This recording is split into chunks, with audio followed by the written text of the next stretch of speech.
Hello, hello, hello. Am I on? Am I on? Am I wired? Okay, great, fantastic. We could dim these lights a little bit. We're going to get started. We're on a tight regime, but we can also bend time, can't we, Hans-Ulrich? Hope you had a great break. Thank you to all our amazing guests in the prior sessions. And I think it sets us up in a really interesting way for our next session with Hans-Ulrich Obrist, which we're calling the New World Building. Although Hans-Ulrich doesn't, I mean, the standard introduction about Hans-Ulrich Obrist is he needs no introduction. But then we give an introduction anyway. But I think that's out of not just respect, but a certain amount of adoration that many of us have to Hans-Ulrich, and a sort of recognition of what he's given back to many of us and many of the institutions that we're part of. So Hans-Ulrich Obrist is Artistic Director of the Serpentine, London, and Senior Advisor at Luma Arl. Since his first show, World Soup, the Kitchen Show in 1991, he's curated more than 300 exhibitions, and his books, some of which we have done together with Douglas Coupland, number now in the thousands, and I am not over-exaggerating there. Hans-Ulrich has been a staple feature here at the Global Art Forum since its very inception back in 2007. And we have co-hosted innumerable sessions together over the decades. We both love to interview people that we are fascinated with, but I realized in the last few months that I never invited him to talk in the first person about a project of his until today. So that's something I thought would be great to rectify. So throughout the new normal, you will see iterations of games, gaming, and gamification. And so it felt like the perfect occasion to ask Hans-Ulrich to present his landmark exhibition, Worldbuilding, Gaming and Art in the Digital Age. As Hans-Ulrich has commented elsewhere, quote, "Video games are to the 21st century what movies were to the 20th century and novels to the 19th century." So Hans-Ulrich has prepared a short presentation for us about this project, and then we're going to have a conversation, and if there's time, we'll open it up to the floor. But will you please join me in giving a very warm round of applause for Hans-Ulrich Obrist.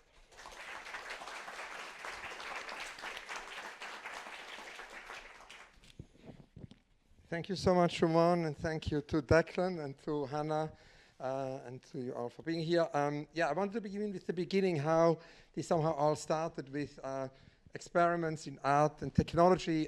Sort of in the early 90s, when I was still a student, I started to work with Caspar Koenig and was invited to kind of join him at the Städelschule.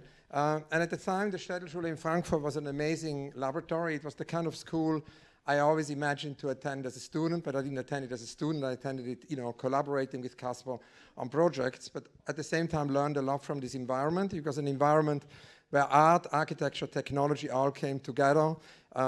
Peter Cook, Cedric Price were always around, spirit of archigram through the architecture class, and of course there was the late Peter Weibel, who in a very premonitory way, 91, 92 is really early for that, had installed a kind of an institute for technology and was advocating media art. Based on that, out of a conversation with Weibel, he encouraged me to go and see Billy Kluver in New York, which I did soon after, the founder of the Experiments in Art and Technology, who brought artists like Lilian Schwarzer, Jean Tinguely into Bell Laboratories and created these junctions between art, science, and technology. I was then thinking, when I joined the Serpentine in 2006 and for the first time co-directed an institution, that it could be important kind of to do what the Städelschule did at the time with Weibel, to kind of bring technology into the kind of core of what an institution is and create a department. And that really happened out of conversations with Ben Vickers, whom I want to mention here very especially because this whole world building research, her kind of whole research on video games would never have happened without Ben, because we met with Ben and started together to develop this department at the Serpentine, which now is Serpentine Art and Tech. Bettina Korek and I, together with actually Kay Watson, who runs this department, and 5 curators, see this as a great priority for the organization, not only to actually produce projects like video games or artist projects with AI, as recently Holly Herndon and Matt Dryhurst, but also with the future art ecosystem to kind of provide, hopefully, useful kind of tools, not only to our own institutions, but also to other institutions who might not have such a department, and create that information kind of as open source. During the lockdown, we started to make lots of studio visits. I kind of realized that I couldn't stop making what I always do, which is kind of the daily practice of making studio visits, which I've done throughout my life. And so I started to do them by Zoom.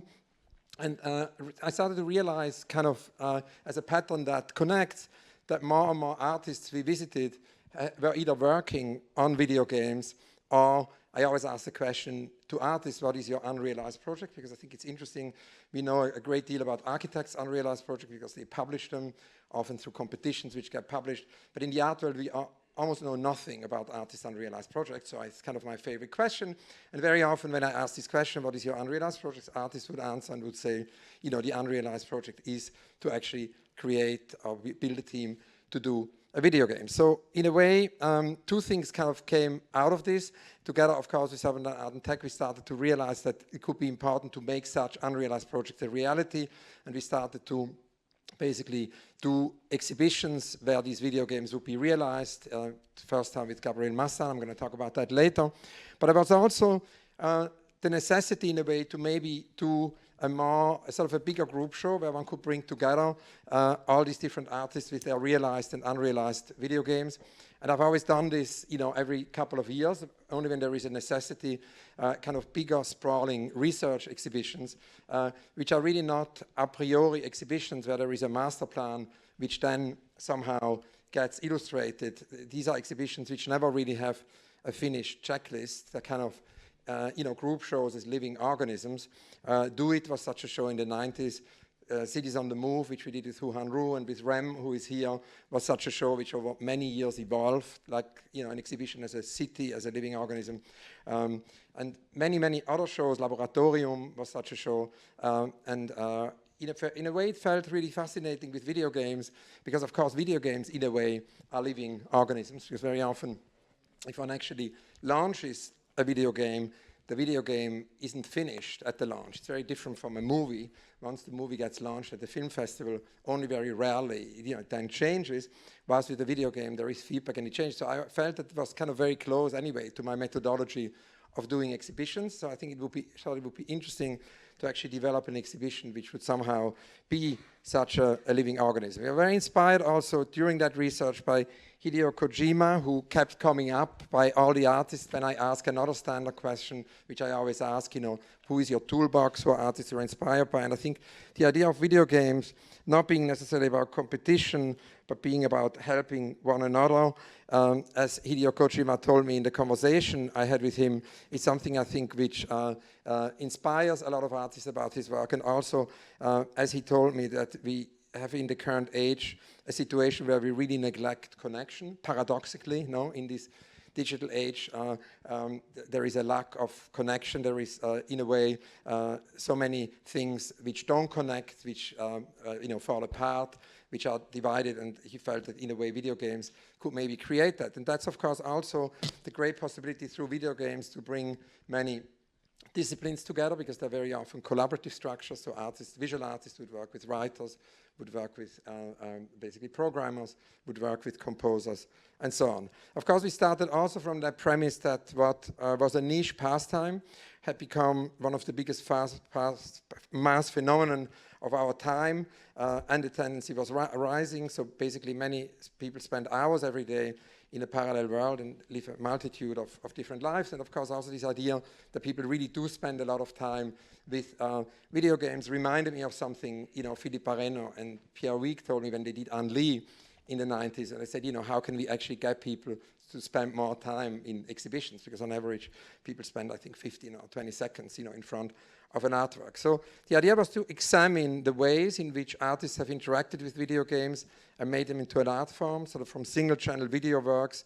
to site-specific, immersive, interactive kind of installations, and always asking, of course, the question, why would we do this in a museum? Why would one not play these video games at home?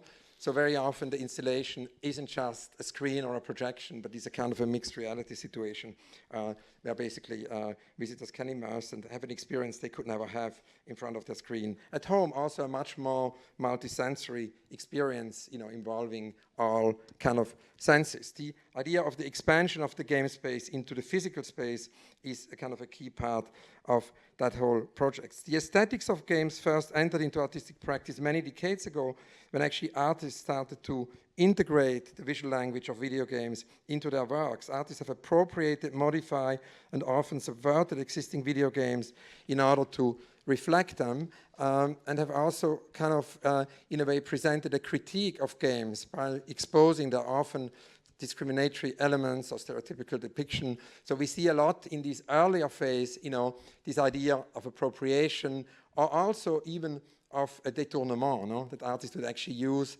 AAA games and kind of create a détournement of these games. Traditionally, video games were created by a small and insular group of people coming from the world of engineering who produce games with a very limited perspective, and with many more people actually having access now to the tools for making games. This was started to change, one could say, rapidly. Artists are increasingly developing the ability to invent, design, and also distribute their own games on all continents and create virtual worlds of diversity and polyphony. As Anna Antropy wrote in her fabulous book, Rise of the Video Sinister, which is kind of, 12, 13 years after it has been written, still relevant, I think. She wrote, what I want from video games is a plurality of voices. I want games to come from a wider set of experiences and present a wider range of perspectives I can imagine. And you are all, she says, invited to imagine with me a world in which digital games are not manufactured for the same small audience, but one in which games are authored by you and me for the benefit of our peers. So in a way, artists, I think, do exactly that, and Worldbuilding tries to highlight how the creation of games offers really a unique opportunity for world building. Rules can be set up, surrounding systems and dynamics can be built and altered, and new realms can emerge. Ian Chang, one of the protagonists of the show, often told me that at the heart of his art is a desire to understand what a world is. Now more than ever, the dream is to be able to possess the agency to create new worlds, not just to inherit and live within existing ones.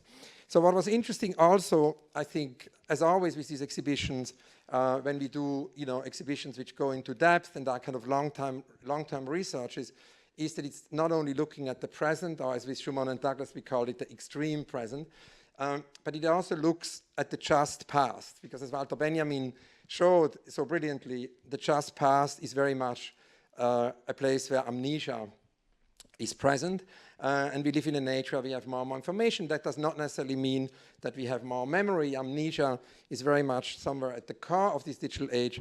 So it felt important also to use the exhibition actually in order to not only show artists who now have access to these game engines and can work with them and do their own games, which many examples you see in the presentation, but also to actually celebrate through the exhibition artists who have worked with video games for many decades at the time when it might not have been so easy. Here is Carsten Höller's Book of Games, kind of paradoxically, and it connects a little bit to the previous section, which I think addressed a lot towards the end in a wonderful way, this notion of delinking, as Paul Chan calls it, the importance of being offline, of delinking, sort of in tandem to the Worldbuilding show. We worked also with Stefanie Hessler on a book with Carsten Höller about games which are all completely analog.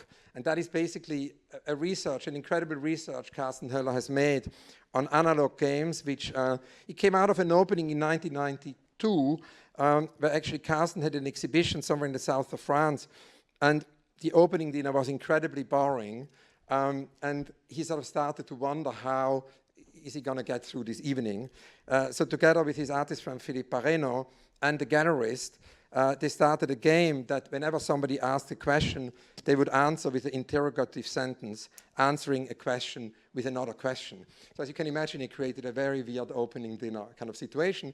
And based on that 1992, incident or situation, Carsten has developed hundreds of games which are, all offline and which you can basically play. They're by necessity offline because you're never allowed to have any other device than the people you are with. So there are games you can play on your own. It's called Book of Games. So games for playing alone, games playing with 2, 3, 4, 5 people. Many of these games have also been gifted to Carsten by other people. And of course, if we talk about games and art, I think it's also interesting to somehow consider or take into account the whole, long art history of art working with games. I mean, the surrealists knew very well that play and games can be a method of breaking through conventional patterns of thought and established forms of behavior. Their revolutionary intent, in a way sought to counter false rationality, whose devastating effects were experienced during World War I, and through dreams, I would also say through automation, through chance, through irony, or fantastic subversion, through alteration of the senses, and all kinds of other methods, the surrealists thought to elude the structured rhythm of consciousness in order to access, in Breton's words, the actual functioning of thought. Now, it's interesting that actually in a sort of brainstorming about art and the digital at the Google Cultural Institute, we were there with Ben Vickers and several artist friends, maybe 8 or 9 years ago. We were at lunch, and I was, as always, asking one of the artists present to do, a handwritten note for my Instagram account, because I have this movement on Instagram where every day or every couple of days I post a handwritten note. It was a kind of an idea of Umberto Eco, who said we need to do something about, against the disappearance of handwriting and celebrate, handwriting every day. And so then Ben Vickers said, we have several artists here. Why don't we reactivate the game of the exquisite corpse? So at the cafeteria of the Google Cultural Institute, we kind of relaunched, the idea of the exquisite corpse. We then went to see Nanos Valaoritis, who was in his 90s, the Greek surrealist and friend of Breton, who explained to us how the surrealists came up with this wonderful game, which I'm sure many of you know. You follow the paper, and it just always works with 2 or 3 of our friends, and started to reactivate that game. So there have been a lot of de-linked games whilst we're actually doing this research of world building. But to come back to the idea of celebrating, pioneers, one artist who I really want to emphasize here is Rebecca Allen. Rebecca Allen has been pioneering in its exploration of, video games for many, many decades. And we have in the catalog of world building, because of course the whole research also led to a book. It will lead to a series of books. The first book has come out, and it was published at the Julia Stoschek Collection. The exhibition then toured for a second venue to the Centre Georges Pompidou in Metz. And of course, similarly, to see this on the move or do it, this is only the beginning. I still feel, that I'm learning every day. I feel my knowledge on this field is so limited, and I learned a lot through the sessions today here. And we want over the next, 5 or 10 years to have this exhibition to continue to learn. And I think that's, again, a different approach to exhibitions than this top-down master plan of an exhibition where the curator and the exhibition knows. It kind of starts from the opposite. It starts from learning, and the exhibition is a kind of a learning device. And in this book, in the first book, we have a text by another pioneer in that field, Christiane Paul, who has for decades, worked with digital at the Whitney. She's the digital curator at the Whitney. And she wrote a very amazing text on Rebecca Allen as a pioneer in exploring, motion simulation, artificial life algorithms, and generative techniques for the creation of art, connecting that also to the Bauhaus, to constructivism, futurism, Dada, by kind of employing the technologies of our time, what Rebecca always did, which of course these artists did in the early 20th century. So already in 1982, Allen created a collaboration with Twyla Thorpe, the choreographer, a kind of a dancing, sort of almost like Avatar. The music was by David Byrne. And then, of course, very well known is her collaboration, which I'm sure you all know, with Kraftwerk in 1986, when she did the visuals for Electric Café. The amazing piece we had in the exhibition, which is really one of the most important kind of pioneering works with art and video games, is Bush Soul from 1999, which is a living system with autonomous characters. The public can actually control these characters, can control the avatar, and Bush Soul, in that sense, to quote again Christiane Paul, in a way has or raises essential questions about representation and the relationship we have with our avatars. Questions such as, are they merely puppets controlled by us, or do we imbue them with part of us, projecting thoughts and feelings into computer-generated characters? So these are a few questions, and sort of in that sense, the project, of course, was an artwork as a living organism. And I think that is a profound change, which we can see now. And it's actually interesting, we can see that in many of Rebecca Allen's students, artists who were inspired by her, from, Ian Cheng to Refik Anadol. Some were her direct students, some were inspired by her work. And they're all working with this idea that the artwork is a living organism. And that, of course, creates a whole new possibility also for artworks, with moving image in public space, because it means that each time we encounter the work, it is different, and it will always change, etc., etc. Another pioneer would be Peggy Abesh, an experimental filmmaker, from the 60s and 70s and 80s, who used found footage from video game. So here we have this kind of idea of, using and bringing early on existing video games into the space of video games. The same thing was done by Sturtevant. Jody, of course, worked with this idea of the détournement, the deconstruction of a language in the 1980s. I mentioned already, Anne Lee as a 90s kind of pioneering project. And then we have, many artists of our time who, in a much easier way than Rebecca Allen, have actually access to these video engines, because Rebecca Allen had in big parts to build these engines herself. She had to kind of create a company and had to build these engines herself. Talk about a company, it is also interesting that actually many of these artists in the exhibition are creating or have actually created their own company. So they're creating sort of more than just a studio. They're creating either production company. Edgelord by Harmony Korine is a case in point. It's a kind of a production studio, not only for him, but also for many other artists. And they're about, Ian Cheng is at the moment also starting a company. There are many examples for that. I think Cory Archangel early on started Surfware. That's also a company. Neil Belufa began an AI, production company. So lots of examples for that are in the exhibition. And of course, the exhibition includes a lot of very long durational projects. I think this idea also of video games going far beyond the time frame of an exhibition. No, longue durée. Many of these works are projects which evolve over 3 or 5 years.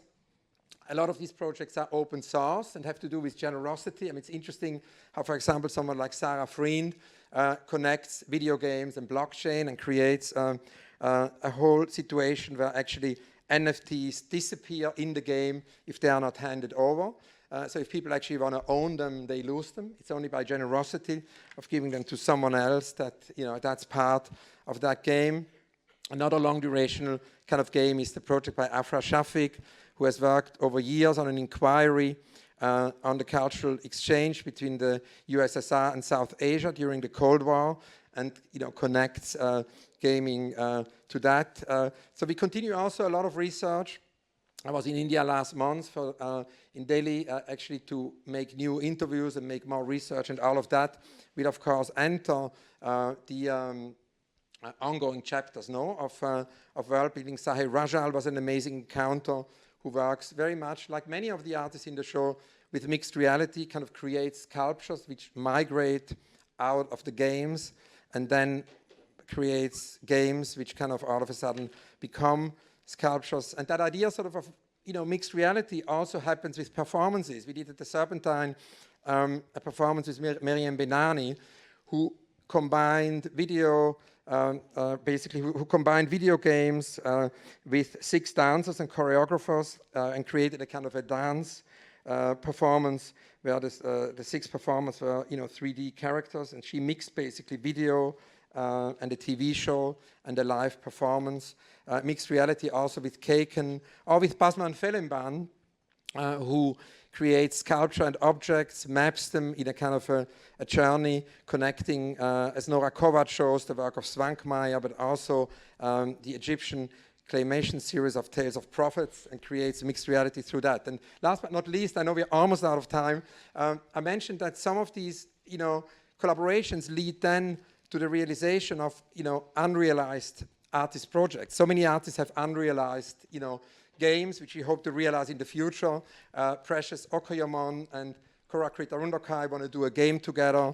Kushonga has a video game project related to parallel realities, and David Deutsch and the whole quantum logic. So this idea of actually producing reality, and I'm going to give one example for that, which is the project we did with our team at the Serpentine, which is actually curated by Tamar Clark-Brown, which is the project with Gabriel Massan. Gabriel Massan wanted to always do a video game called The Third World, The Bottom Dimension, and that became a game, a participatory digital token, powered by Tezos, a collaboration with interdisciplinary artist Castiel Vitorina Brasileiro, Novissimo Edgar. So what was actually planned to be a solo show became also a group show.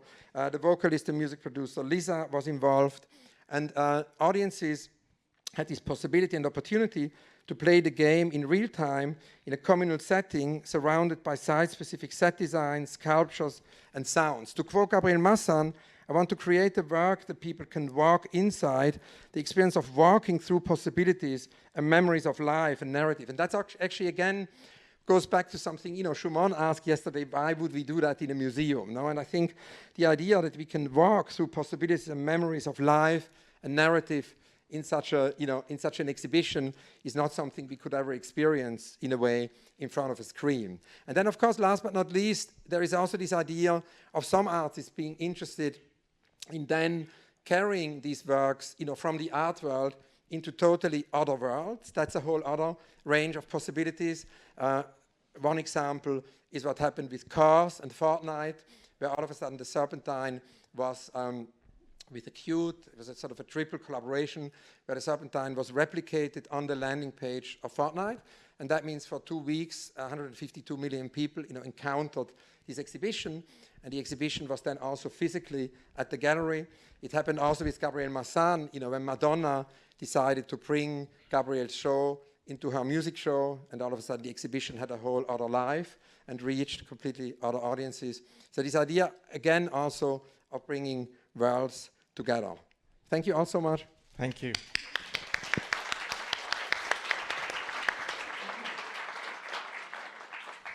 Amazing hand. Hello, amazing hand. Thank you so much. Actually, before I get into some of the specifically kind of gaming material that you just shared with us, I wanted to ask you just to zoom out. Now that you've spent an afternoon with some of our other sessions and you've heard this phrase over the last few days, the new normal, I'm curious what it might mean to you when you hear a phrase like that, the new normal. Yeah, I still have to think about that more, because it's. I'm going to come back to that later. So I'll put that in and we'll come back to it. You mentioned this whole, it's a question about curating here, which is regarding the tyranny of digital art in the gallery, which is often the tyranny of just TV screens everywhere. And I think we know what that sort of produces. We know the kind of inert zero-sum gain that often feels like. And we know that the sort of diminishing returns that happen when you move screen-based material whose native environment may be a phone or, hello, is my microphone working? Yes, no, yes, no? Yes, it is. Okay, thank you. So there's something that happens, Hans-Ulrich, when you take, things that are not, they belong on different kinds of screens, and then you put them on so-called gallery screens. So how did you get around that kind of, it's a sort of ontological question and a curatorial question? No, thank you. It's a really great question. And I mean, it sort of happened already previously, to when we worked more with video and film. So previous to or prior to the video game exhibition, to give you an example, we invited Agnes Varda to come to Utopia Station, and Agnes Varda had spent her whole life, as a pioneering filmmaker in the film world, and basically showed feature films and short films in film festivals. And all of a sudden, when she was at the Venice Biennale, she realized that in the Art Biennale she could experiment differently. So she created a costume and did a performance where she was disguised as a potato, and she did, her whole glaneuse research about Patatutopia, and brought basically, real potatoes into the space, created a very, physical installation, had a sort of an environment where there were, of course, also screens, but, in a similar way to here, with Theotritin Falidis, who combines, a very physical installation with a screen. And of course, at the Serpentine, there is a particular possibility to then go also beyond the gallery, and sort of, because we're in a park, no?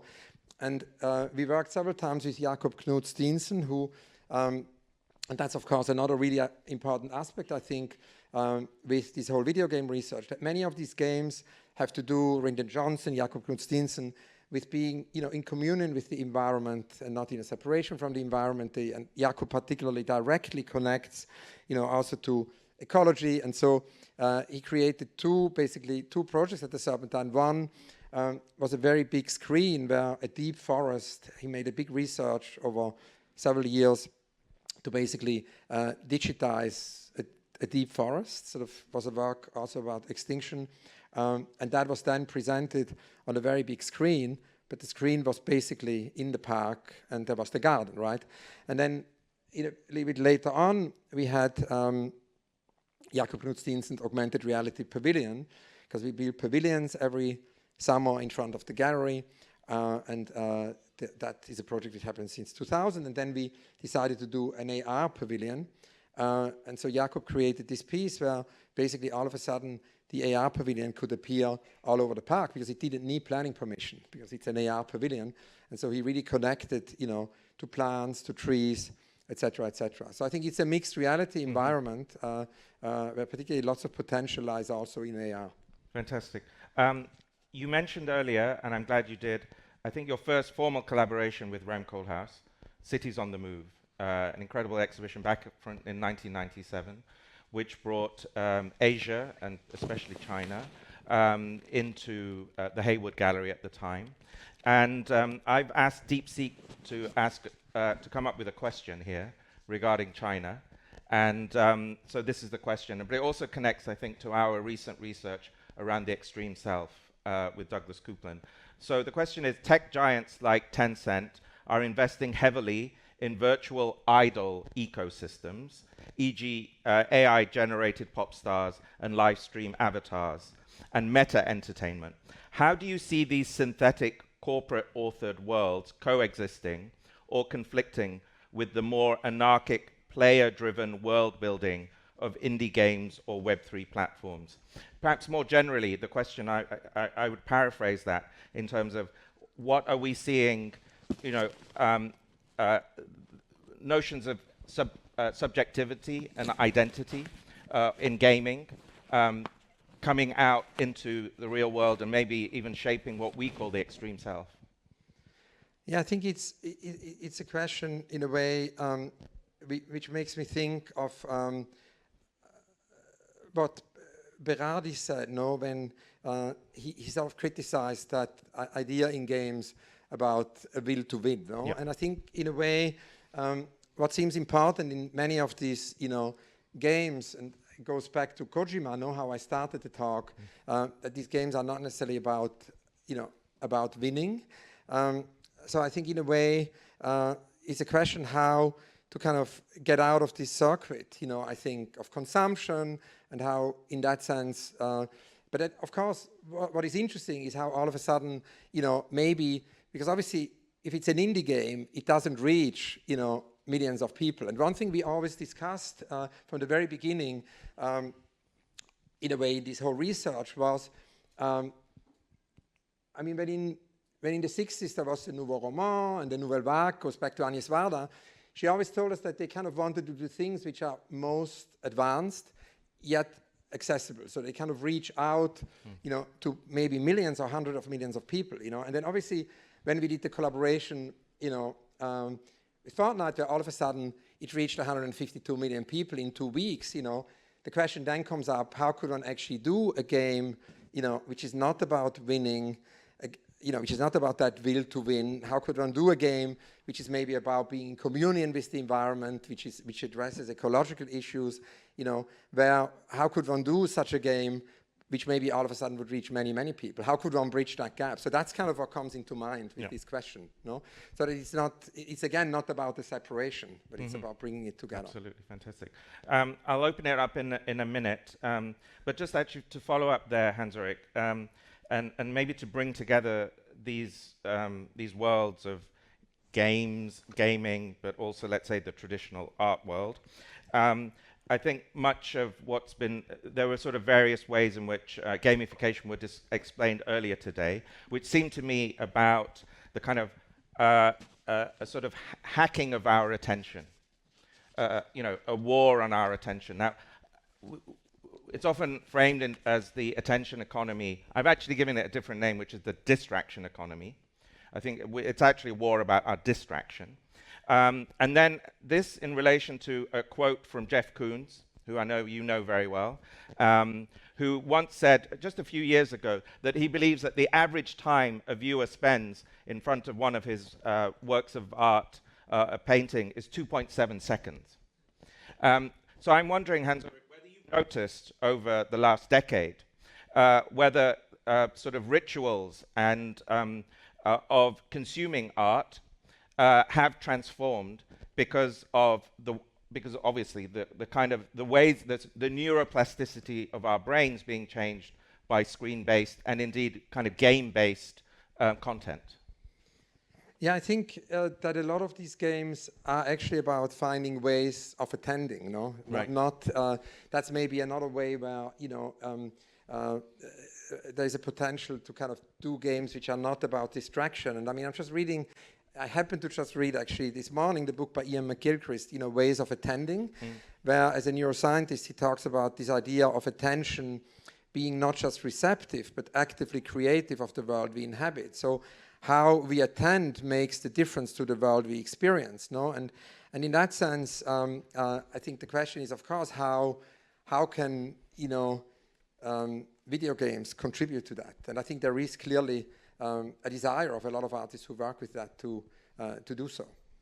I think also empathy is really important. I mean, we spoke with Lou Almayan a lot about that, who works, I mean, a whole category in the exhibition we did has to do with more social games, or, you know, I mean, Harun Farocki is a pioneer of that, so he would be to that what Rebecca Allen, you know, is maybe to what I previously described. So Harun would be a pioneer for what Lou Almayan did. And Lou Almayan, I don't know if you know this game Salam. It's an amazing video game Salam, which is named after the Arabic word for peace. And it basically is about his experience, because his mother was fleeing South Sudan. And he lived in a refugee camp in northern Uganda for 22 years, where actually he taught himself to program, no video games. And then through Facebook, these games, you know, became more known. Basically, it is also about basically these 22 years actually, he spent in this refugee camp, and it's really a game about empathy. It's a game which looks at time, etc., etc. So I think in a way, and that is an example, I think, for such a game which has really to do with attention. It's the opposite of distraction, that game, and many of these games, no? And also that it supports community building, I think, is another aspect that many of these games kind of artists develop, you know, are into that. Thank you so much. And I'm going to open it up to to you. We've got a few minutes left, but my favorite definition of an intellectual comes from Susan Sontag, who said an intellectual is somebody who pays attention to the world, paying attention to the world. Are there any questions? Do we have another microphone, please? And T. Graham Burnett started a school, which is a school of attention, which is also interesting. Over here, can we use the microphone, please? Thank you. Just a quick word, because it's a new world for me and I'm resisting to it. I have children who play games, but I was at the Gabriel Masson and Serpentine galleries, and I did play a game like on my own. And just to confirm what you're saying, the ecology, finding myself as an avatar in nature and experiencing that for half an hour was really an experience I don't forget. And I have a question, but so I am, totally, maybe, I don't know, like to add to the conversation, I don't think it's a distraction. I think it's an added experience. And we engage with the artist, and I enjoyed it, and I'm very resistant to change. I have a question for Hans. What kind of games do you play, and do you have time to play video games? Yeah, so I'm very obsessed by Kojima's games, which is also why I wanted to meet him and have this dialogue with him. So that's definitely the games I play most, and then also Elden Ring. Elden Ring.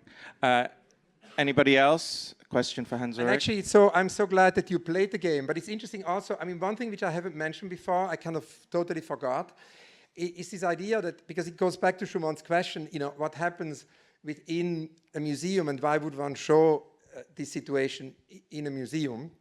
What is interesting is that actually some visitors did what you did. They played the game, and spent a lot of time in the gallery playing the game. But the situation was such that actually also people who didn't want to play the game or were not comfortable to play the game, they didn't just experience a situation of seeing a video on a screen. They experienced the situation of watching someone play. And sometimes it was really fascinating. Sometimes someone played and there were like 100, 200 people watching. And that's, of course, something which happens on, Discord, Twitch, and so on all the time. But to see that physically in a museum is a very different situation. So it creates it's almost like a ritual, to come back to your point about, and an experience, And then people started to talk to each other. And I mean, they do that, of course, also on Discord and Twitch and so on. But it's very different, Fantastic. Okay, we're running out of time, and I get to ask I get to ask DeepSeek to ask you the last question. So I've asked DeepSeek, this was the prompt. Imagine you're Hans Ulrich Obrist, and you're interviewing Hans Ulrich Obrist. What would you ask the final question in a long interview about his life and career? So this is the question. Hans, you've spent decades asking others about the unfinished projects, unrealized books, books unwritten, ideas abandoned. But if you were to design your own unfinished monument, a permanent growing collective archive of your life's work, what form would it take? And more importantly, who would you trust to keep it unfinished after you're gone? Wow. I'm out of a job, Wow. I just made myself utterly redundant. There you go. Wow. So no, it certainly wouldn't be a monument, but there is this. Cedric Price and John Littlewood wanted to build the Fun Palace, something Rem and I discussed a lot. The Fun Palace was a project in the early 60s. It was an interdisciplinary, it was kind of basically a project. It was actually interesting in relation also to art and technology, because they involved Gordon Pask, the cybernetician, and what would have been a sort of a cybernetic structure for all disciplines with slow lanes and fast lanes, where basically there could be a lecture, there could be an exhibition, there could be a gathering. Many things could happen, and it remained unrealized. And obviously, because I always gather kind of unrealized projects of artists, and so far in the archive probably about 4,000 or something, in my digital archive. I was always thinking it could be amazing one day to not have the Fun Palace, but to kind of have a palace of unbuilt roads, to have a structure somewhere of all these unrealized projects where they would be made visible, and then it could actually contribute to them kind of being realized. And then, of course, the last part of the question is the most difficult one. Who would one entrust to kind of, I think about the Earth Room, for Yeah. example, in New York. No, the same. That he's been looking after this for 30 years or something like that.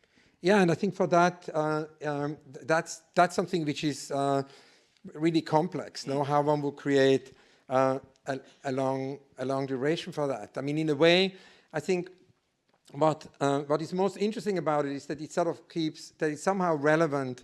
It has to be relevant for next generations, because if it isn't, then there is no reason in that sense maybe to necessarily maintain it. Maybe it is relevant again for a few generations after, so it should at least be maintained as an archive somehow. Yeah, but exactly how that long duration plan is, I mean, the possibility is of course always that one builds one's own institution, or the other possibility is to attach it to an existing institution. I probably haven't solved that yet. It's an unrealized project. That's why it's an unrealized project. Unrealized projects. I think with curators, it's almost like there is so many unrealized projects on the trajectory of a curator. It's different from architecture because it's not with competitions, but so many projects just end up not happening also. So there is like very long lists. But I would say another unrealized project in that sense, which I definitely want to realize in the years to come, is this idea. I've been talking about it also. I've been talking about it for many years, but I think it's becoming more urgent with time. Is this idea of thinking about what could be a 21st century kind of Black Mountain College, and I think we spoke about that last night, all of us together. A real necessity for a structure like a Black Mountain College where all the disciplines can come together. So that's an unrealized project which should happen. That's perfect. Just before we thank Hans-Ulrich for his amazing presentation, I'm going to ask Rem and Charlie and Arnaud to make their way up to stage. We're going to move seamlessly and immediately onto our last session. But please join me in thanking the great Hans-Ulrich Obrist. Thank you so much.